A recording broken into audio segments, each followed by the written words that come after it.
Assalamualaikum warahmatullahi wabarakatuh. Bismillahirrahmanirrahim.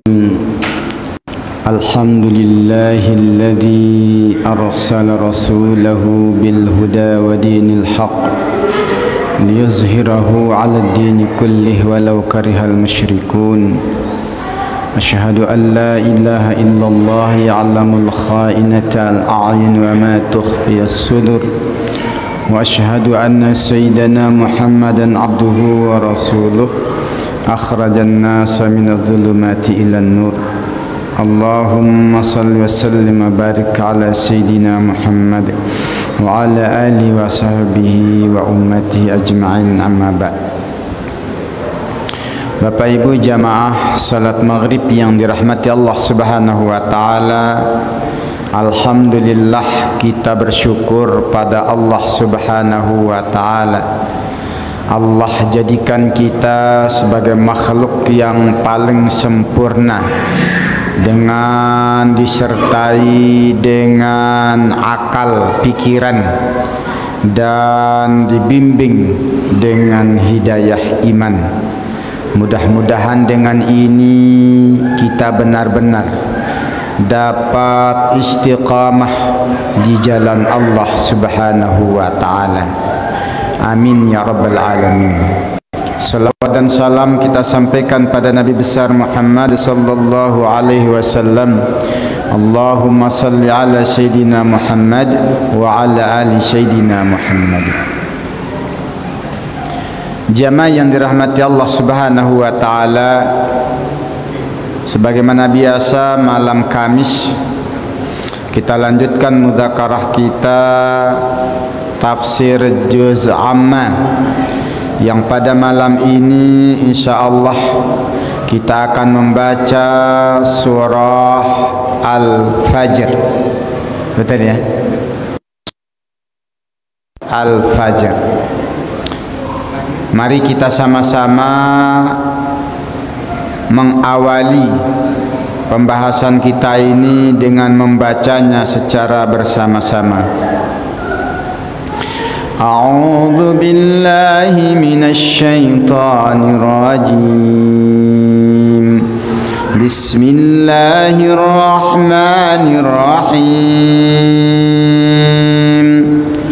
Wal fajr وليال عشر والشفع والوتر والليل إذا يسر هل في ذلك قسم لذي حجر ألم تر كيف فعل ربك بعاد إرم ذات العماد التي لم يخلق مثلها في البلاد وثمود الذين جابوا الصخر بالواد وفرعون ذي الأوتاد الذين طغوا في البلاد فأكثروا فيها الفساد فصب عليهم ربك سوط عذاب إن ربك لبالمرصاد فأما الإنسان إذا ما ابتلاه ربه فأكرمه ونعمه فيقول ربي أكرمن وأما إذا ما ابتلاه ربه فقدر عليه رزقه فيقول ربي أهانن كلا بل لا تكرمون اليتيم ولا تحاضون على طعام المسكين وتأكلون التراث أكلا لما وتحبون المال حبا جما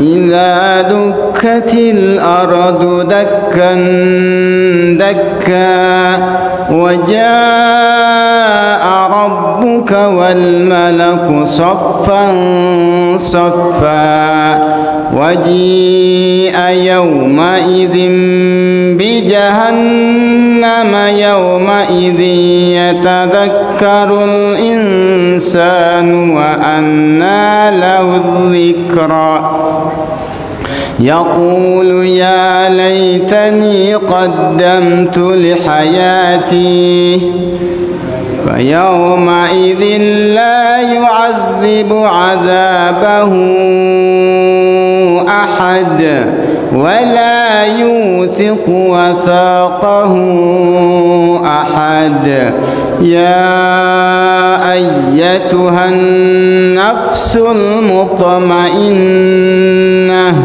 ارجعي إلى ربك راضية مرضية فادخلي في عبادي وادخلي جنتي صدق الله العظيم. Jamaah yang dirahmati Allah Subhanahu wa taala, Allah memulai surah Al-Fajr ini dengan sumpah. Banyak sekali Allah bersumpah. Kenapa?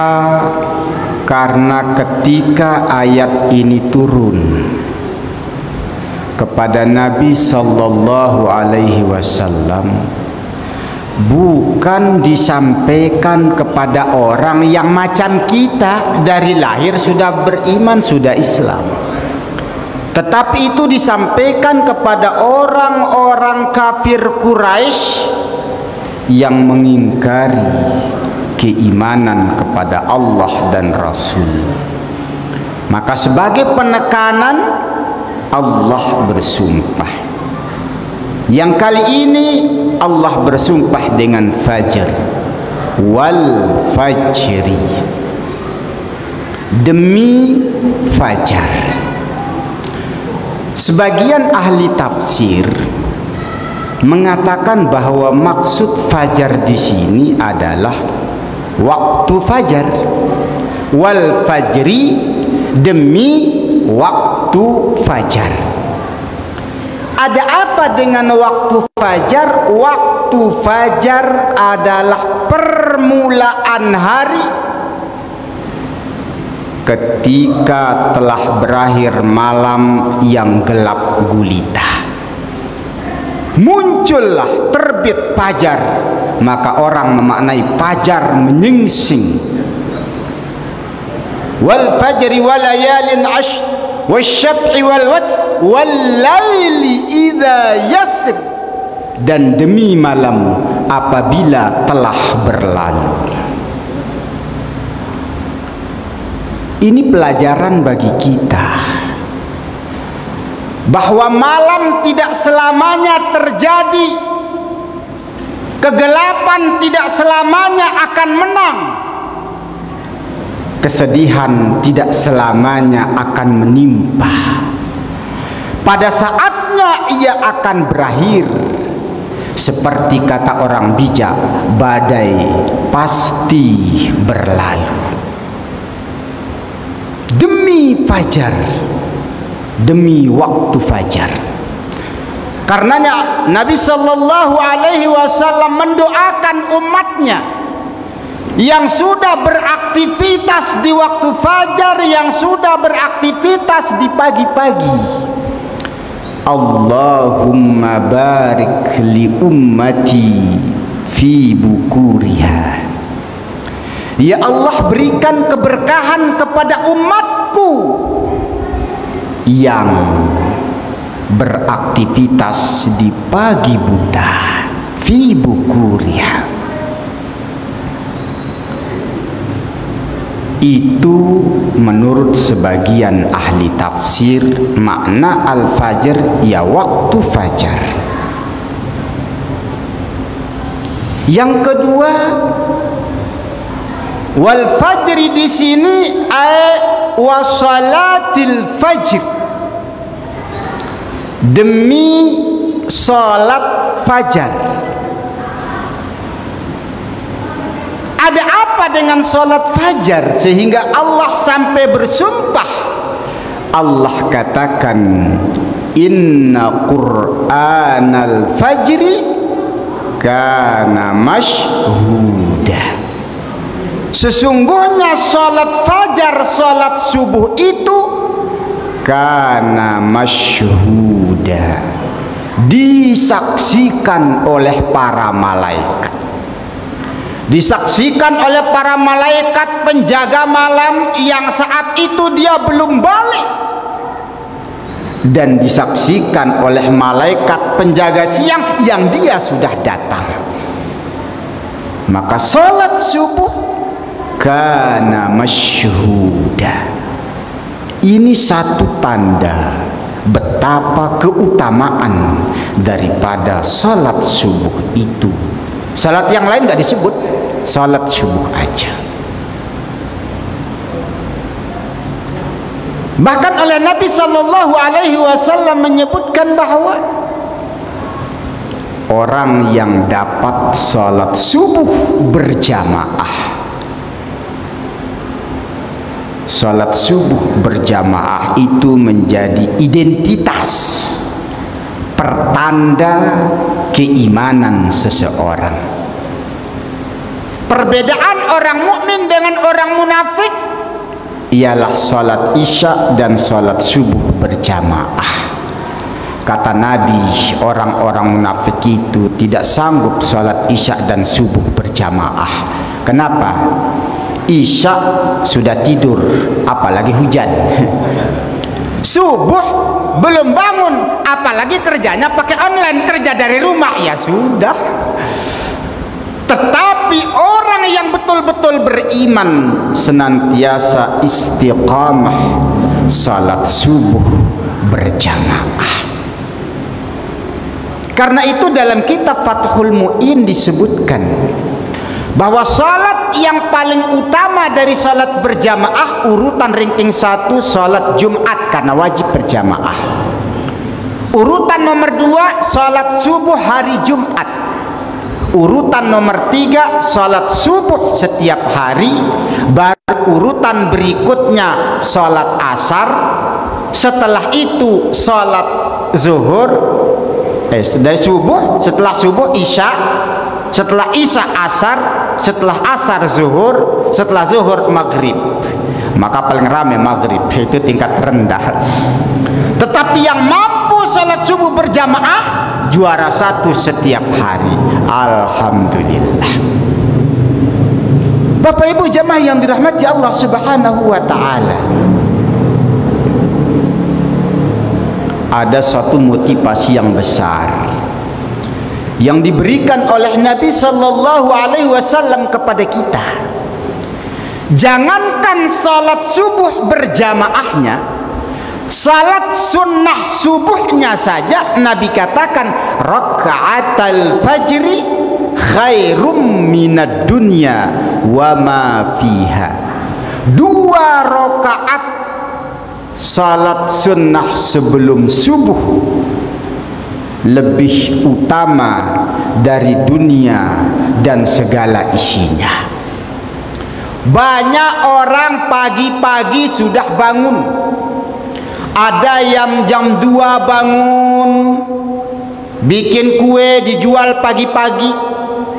Ada yang jam 3 bangun, nyiapkan bahan yang mau dijual pagi-pagi di Bintan Center sebelah. Jam 4 sebelum subuh udah datang. Kenapa dia rela bangun tengah malam? Karena demi untuk meraih keuntungan yang besar menurut dia hasil penjualan hari itu. Yang dengan itu dia bisa beli kontrakan 1-2 blok. Bukan sekedar itu, dia punya jadi developer. Satu Tanjung Pinang dia buat perumahan. Jangankan cuma rumah, seluruh Tanjung Pinang rumahnya dia yang punya, mobilnya dia yang punya, hotelnya dia yang punya. Dia beli Tanjung Pinang ini sendirian. Kalau begitu kita luar biasa inginnya seperti itu. Betul.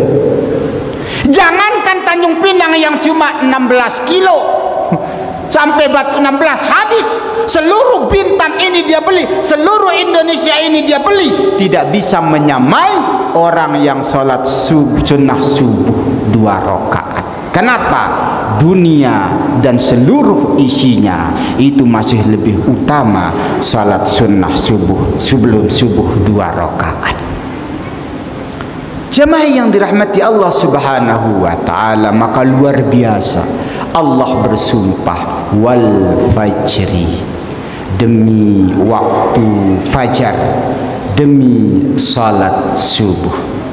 Mudah-mudahan kita diberikan kemauan dan kemampuan, keistiqamahan dan keikhlasan untuk senantiasa bangun sebelum subuh dan salat subuh berjamaah.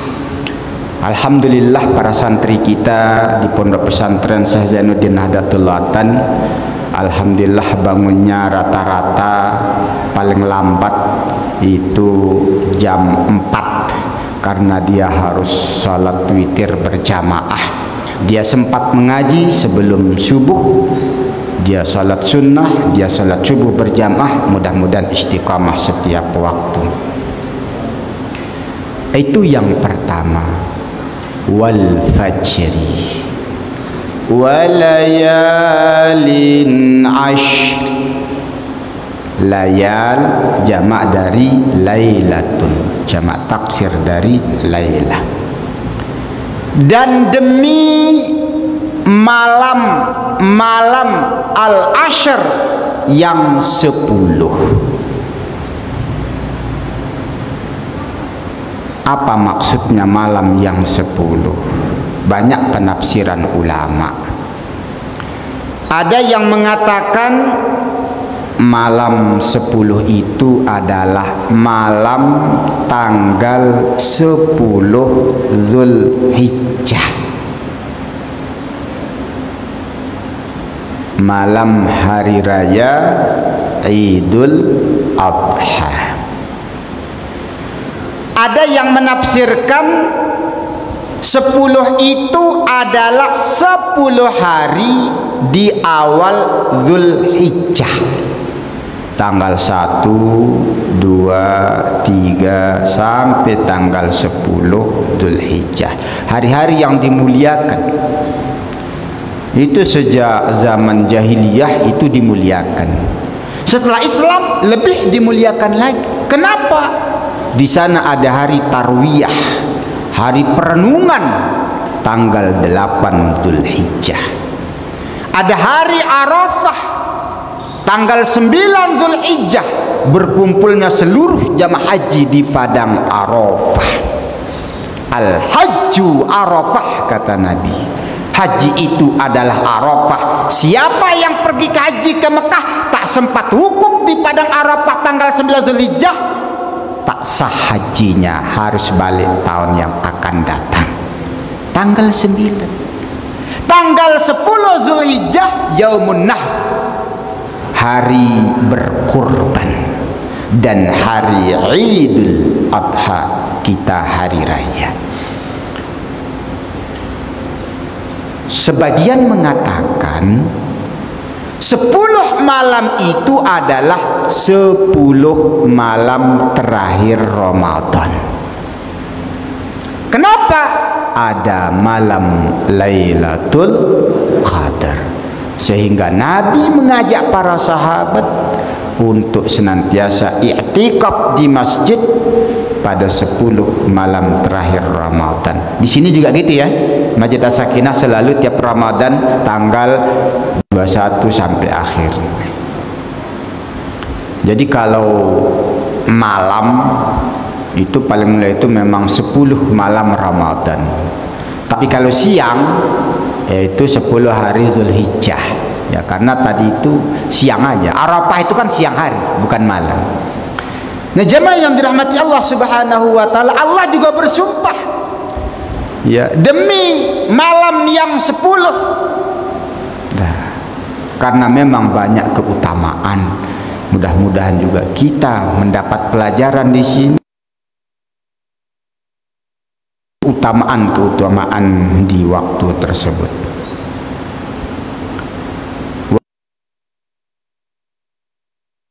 Ashr wasyaf'i wal watri. Wasyaf'i, asyaf' genap, wal watri witir, ganjil. Ini juga banyak penafsiran. Ada yang mengatakan asy-syaf'i itu salat isya karena genap 4 rakaat. Witir itu salat maghrib karena ganjil. Ada yang mengatakan asy-syaf'i itu 10 Zulhijjah. Witirnya itu hari Arafah, tanggal 9 Zulhijjah. Tapi ada yang lebih umum mengatakan asy-syaf'i itu makhluk, al-watri itu khaliq. Karena Allah ganjil 1. Innallaha witrun yuhibbul witra. Allah itu ganjil, suka sama yang ganjil. Maka ada salat witir. Salat witir sunnah bagi kita, kata Nabi, wajib bagi beliau. Wah, luar biasa. Kalau wajib bagi kita, aduh nggak tahu lah. Jamaah yang dirahmati Allah Subhanahu wa taala, maka kalau kita lihat hamba-hamba Allah, makhluk-makhluk Allah ini, sebagaimana pembahasan-pembahasan sebelumnya dalam surah-surah yang sudah kita baca, selalu berpasang-pasangan, selalu genap. Ada suami, ada istri, ya, ada anak, ada orang tua, ada laki, ada perempuan, ada senang, ada sedih, ada tawa, ada tangis, ada siang, ada malam, ada langit, ada bumi, ada dosa, ada pahala, ada surga, ada neraka, selalu syaf genap. Artinya berarti Allah bersumpah dengan dirinya dan dengan seluruh makhluknya, habislah. Wah, jamaah yang dirahmati Allah Subhanahu wa taala. Informasinya belum, sumpahnya banyak. Ini karena degilnya orang jahiliyah lah ini. Biar dia itu apa ya? Mungkin kalau sekali 2 kali masih belum, coba ini banyak nih. Ya. Wal-laili idza yasr, dan demi malam idza yasri, asra, berjalankan, berlalu. Apabila malam telah berlalu sehingga fajar menyingsing. Satu pelajaran bagi kita orang yang beriman kepada Allah, hendaklah senantiasa positive thinking, selalu optimis dalam hidup, selalu husnuzon kepada Allah Subhanahu wa ta'ala. Seberat apapun ujian yang diberikan oleh Allah, Allah sudah katakan la yukallifullah nafsan illa wus'aha. Karena itu jamaah yang dirahmati Allah Subhanahu wa ta'ala, apapun yang menimpa kita, yakinlah itulah takdir terindah untuk kita.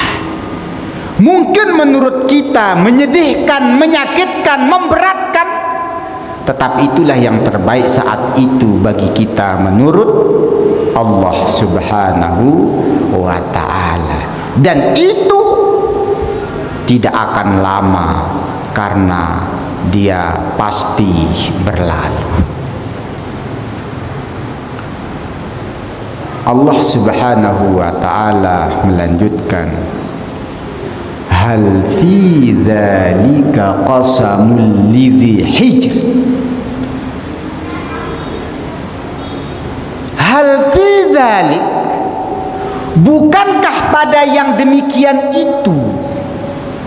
Demikian yang mana? Yang sudah disebut tadi. Banyak tadi ya, yang Allah bersumpah dengannya itu. Qasamul lidzi hijr adalah sumpah yang benar-benar dan yang bisa diterima, yang nyata, yang masuk akal. Lidzi hijr, bagi orang-orang yang punya akal. Al-hijr itu arti sebenarnya adalah penghalang. Maka kalau kamar disebut hujrah, kamar, karena menghalangi, ya, menghalangi dari angin, dari panas, dari pemandangan. Orang yang berakal itu akan terhalang dari terjerumus kepada kesesatan karena dia punya pemikiran. Tapi kalau ada orang yang tersesat, berarti orang yang tak menggunakan akalnya. Maka dalam apa yang diciptakan oleh Allah Subhanahu wa ta'ala, semua yang disebut tadi itu harus diambil pelajaran bagi kita yang berakal. Karenanya Allah Subhanahu wa ta'ala berfirman, inna fi khalqis samawati wal ard wa ikhtilafil laili wan nahar la ayatul li ulil albab. Sesungguhnya pada penciptaan langit dan bumi dan pada pergantian malam dan siang, la ayatun, ada tanda-tanda kebesaran Allah, li ulil albab, bagi orang yang berakal. Maka ayat ini juga Allah hendak menyuruh kepada kita untuk memikirkan semua alam ciptaannya ini, mengapa begitu indah, begitu teratur, begitu besar.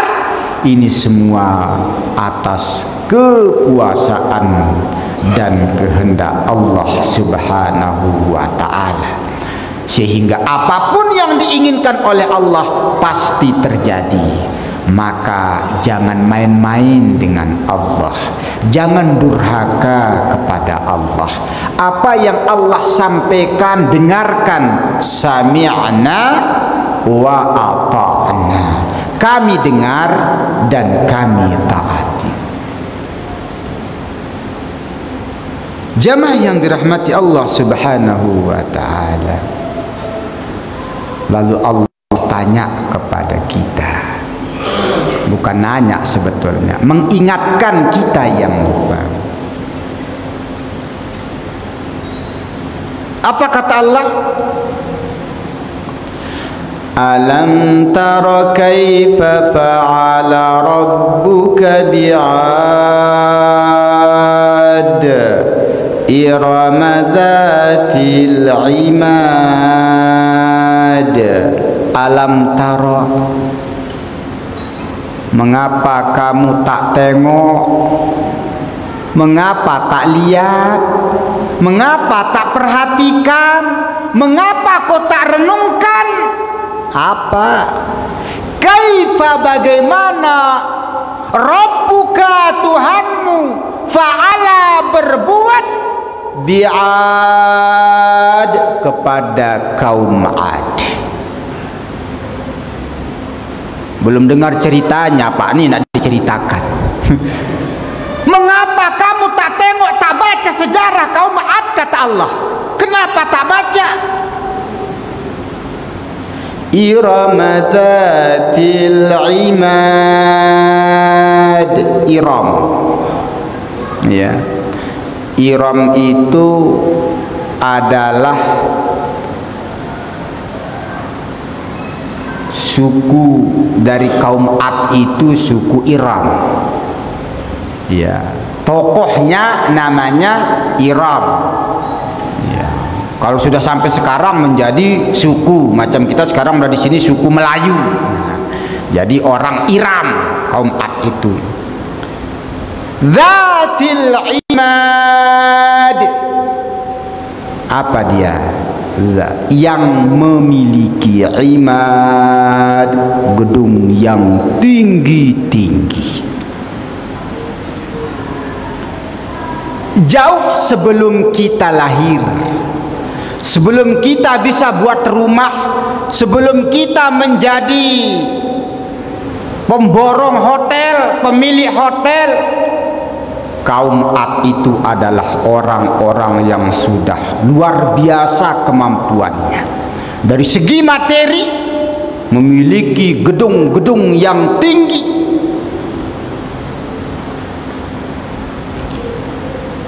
Iram dzatil imad.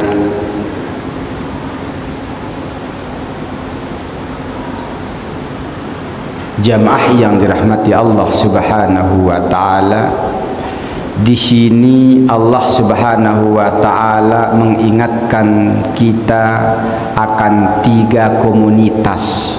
Tolong ditengok baik-baik kata Allah. Ya. Alam tara kaifa fa'ala rabbuka bi'ad Iram dzatil imad alladzina taghaw fil bilad. Alladzina taghaw,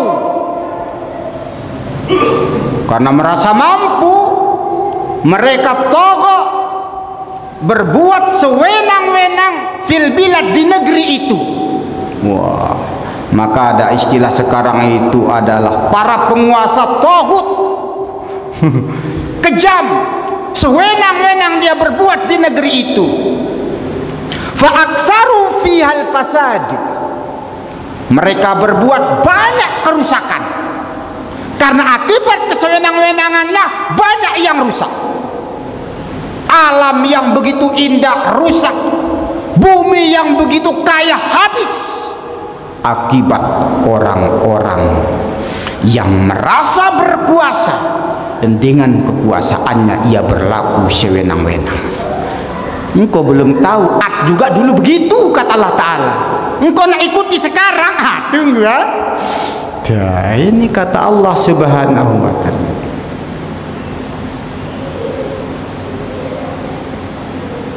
Jamaah yang dirahmati Allah Subhanahu wa ta'ala, ini peringatan Allah Subhanahu wa ta'ala kepada kita. Untuk apa? Supaya kita jangan berbuat sewenang-wenang. Mungkin kita memiliki kemampuan yang luar biasa, ya, memiliki kekuasaan, memiliki apa lagi, kekayaan, memiliki masa dan lain-lain, lalu kita berbuat sewenang-wenang. Jangan, kata Allah. Kaum Ad juga begitu. Akhirnya Allah Subhanahu wa ta'ala kirimkan kepada kaum Ad apa?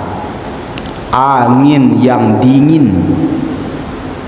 Kalau bahasa sekarang apa? Ya, macam angin torpedo yang membawa tsunami.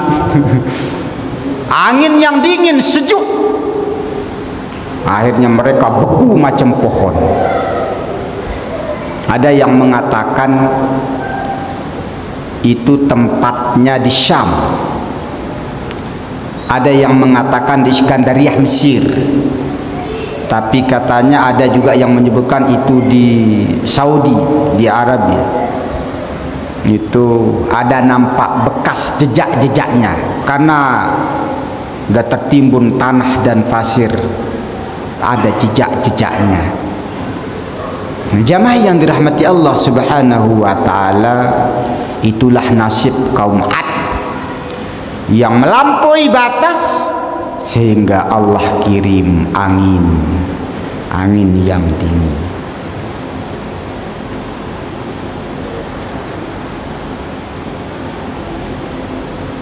Jemaah yang dirahmati Allah Subhanahu wa taala, ini kaum Ad.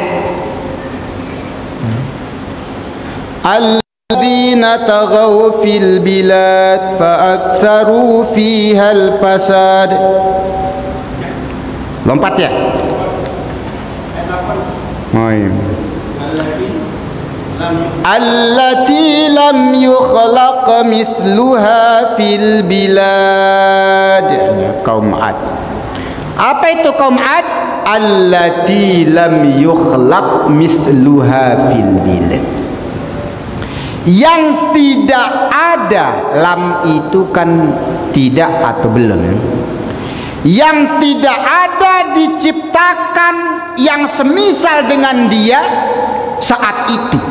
Belum ada satu komunitas, satu kaum yang lebih hebat dari dia, yang sama pun tak ada.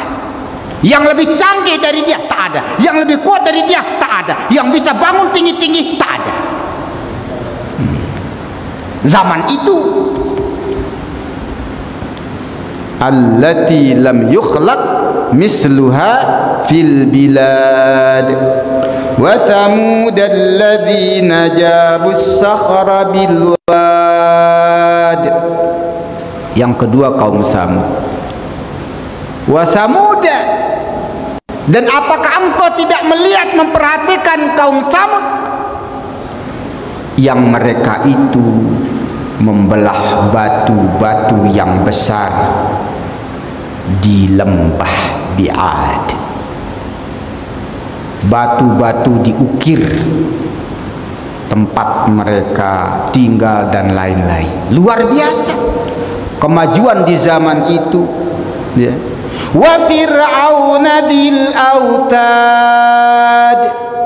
Apa engkau tak perhatikan juga kaum Fir'aun dil autad, yang memiliki pasak-pasak. Banyak penafsiran di sini. Ada yang mengatakan pasaknya itu adalah bala tentara atau orang-orang kepercayaannya yang mengukuhkan kekuasaannya. Banyak, sehingga semua orang takut. Karena apa? Saking beringasnya tentara Fir'aun. Semua ibu-ibu yang mau melahirkan ditengok, asal yang dilahirkan laki-laki, oh luar biasa. Tak ada yang berani melawan dia. Kenapa? Dia punya pasak untuk mengukuhkan kekuasaannya. Ada yang mengatakan pasak di sini karena Fir'aun ketika ia ingin menghukum, dia punya juga banyak ahli hukum, dan menetapkan hukuman kepada orang yang sudah terkena hukum oleh para pakarnya, itu digantung di tiang-tiang. Engkau tak tengok juga Fir'aun gimana nasibnya. Alladzina taghaw fil bilad fa aktsaru fihal fasad. Alladzina, yang mereka itu kaum Ad, kaum Samud, kaum Fir'aun. Orang-orang itu banyak melakukan kerusakan di bumi. Mereka melakukan kesewenang-wenangan dari kekuasaan yang dia punya. Jamaah yang dirahmati Allah Subhanahu wa ta'ala, ini peringatan Allah Subhanahu wa ta'ala terutama kepada orang-orang yang punya kelebihan, baik dari segi ilmu, baik dari segi harta, baik dari segi kekuasaan. Ini kalau kita lihat, ini kaum Ad, ini materi, dia punya gedung-gedung pencakar langit. Kalau kaum Samud, dia punya keterampilan seni, dia merasa orang yang berbudaya. Fir'aun, dia merasa punya kekuasaan dan punya orang-orang yang intelektual. Tapi baik yang punya materi, yang punya kecakapan, keterampilan, yang punya ilmu dan kekuatan, kalau semuanya dilakukan secara melampaui batas, melanggar aturan-aturan Allah, maka Allah akan hinakan dirinya. Itu kaum zaman dulu. Maka yang hidup hari ini jangan coba-coba melawan ketentuan Allah Subhanahu wa ta'ala. Inna rabbaka labil mirsad. Sesungguhnya Tuhanmu, Rabbaka Tuhanmu, labil mirsad, maha mengawasi. Allah tahu semua. Jamaah yang dirahmati Allah Subhanahu wa ta'ala, ini peringatan bagi kita. Maka Allah katakan, fa'ammal insanu idza mabtalahu rabbuhu fa'akramahu wa na'amahu fayaqulu rabbi akraman. Fa'ammal insan, maka adapun manusia, kebanyakan manusia yang durhaka, yang banyak pelupa akan Tuhannya, lupa akan Tuhannya. Idza mabtalahu rabbuhu, apabila ia diuji oleh Tuhannya. Coba diperhatikan kalimatnya baik-baik, agak unik. Adapun manusia apabila ia diuji oleh Tuhannya, fa'akramahu, ujiannya itu Allah memuliakannya, wa na'amahu, menjadikan dia mulia dalam pandangan manusia, wa na'amahu, memberikan dia kesenangan, punya mobil, punya ini, oh luar biasa, jadi pejabat, dimuliakan, dihormati, disegani. Fayaqulu, dia berkata, Rabbi akraman,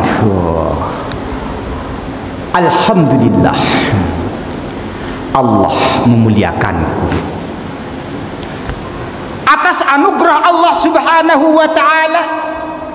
Pembangunan kita berhasil, jangan dulu. Alhamdulillah, atas karunia Allah Subhanahu wa ta'ala proyek kita berhasil. Alhamdulillah, wah, dia merasa ini semua atas redha Allah Subhanahu wa ta'ala. Sebentar dulu, itu kata siapa? Fayaqulul insan, itu kata manusia itu. Wa amma idza mabtalahu rabbuhu faqadara alaihi rizqahu. Dan apabila manusia itu diuji, tadi juga diuji, tapi oleh kesenangan, oleh kenikmatan, oleh kemuliaan. Yang ini diuji oleh faqadara alaihi rizqahu, disempitkan rezekinya, miskin, susah. Apa dia bilang? Fayaqulu ahanan, Allah sedang menghinakanku.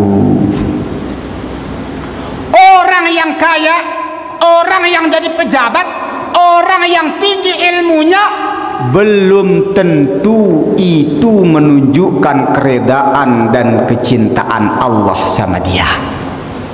Dan orang yang miskin, rakyat jelata, rakyat kecil yang susah cari pekerjaan, jangan dibilang Allah sedang murka sama dia.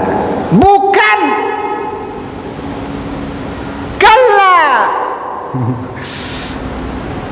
Jamaah yang dirahmati Allah Subhanahu. Ini banyak kita salah paham. Ketika kita diberikan kemudahan oleh Allah Subhanahu wa ta'ala, diberikan kelebihan materi, diberikan anak yang banyak, kata anak kita sukses semua, kita merasa di atas angin. Allah reda kepada kita. Belum tentu, bukan tidak juga, tapi belum tentu. Kalau kita juga miskin, usaha kita terus, jangan merasa kita sangat hina. Jangan hinakan orang model itu, karena itu semua tidak ada kaitannya dengan kecintaan Allah. Kaitan dengan kecintaan Allah adalah inna akramakum indallahi atqakum. Sesungguhnya orang yang paling mulia di sisi Allah ialah orang yang paling bertakwa kepada Allah Subhanahu wa ta'ala. Karena itu Allah katakan, kalla, jangan begitu. Kalla, bukan begitu. Jadi habis waktu. Yang benar itu seperti apa? Nampaknya ini harus malam Kamis depan. Yang jelas apa yang dikatakan tadi salah. Yang benar kita datang lagi nanti insyaallah malam Kamis yang akan datang. Jamaah yang dirahmati Allah Subhanahu wa taala, mengingat waktu kita terbatas ya, mungkin sampai ini yang dapat kami sampaikan. Terima kasih atas segala perhatian, mohon maaf atas segala kekurangan. Akhirul kalam, wallahu muwaffiq wal hadi ila sabilir rasyad. Assalamualaikum warahmatullahi wabarakatuh.